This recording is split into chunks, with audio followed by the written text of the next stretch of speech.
Hey there, welcome to LSAT Demon Daily. I'm Nathan Fox. That's Ben Olson. We're the founders of LSATdemon.com and our weekly podcast, Thinking LSAT.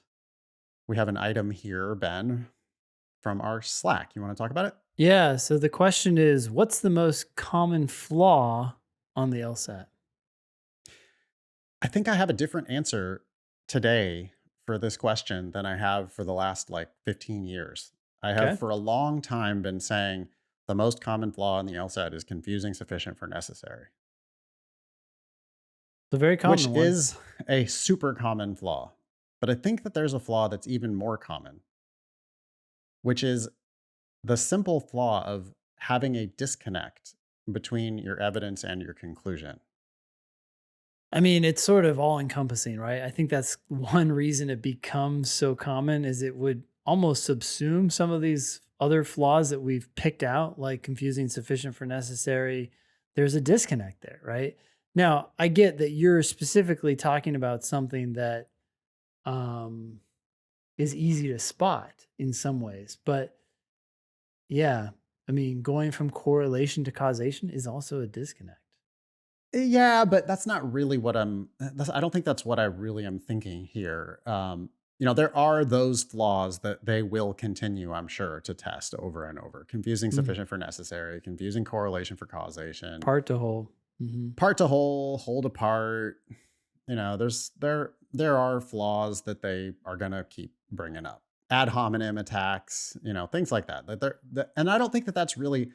I guess you could describe that as a disconnect, but you could also describe it more specifically as you're attacking the source of an argument rather than attacking the argument itself.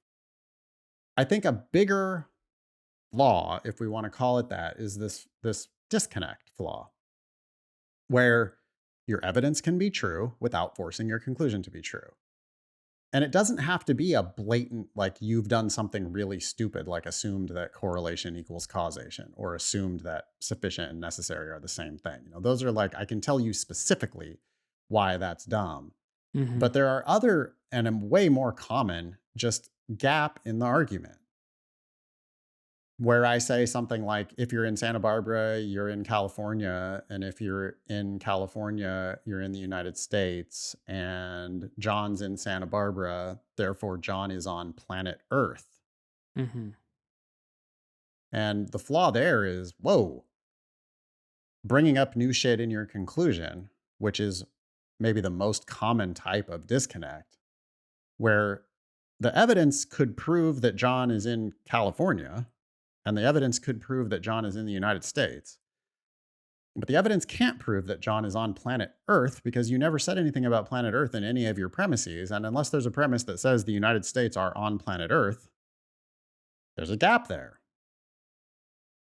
Maybe that's a common sense enough assumption that this is not the greatest example.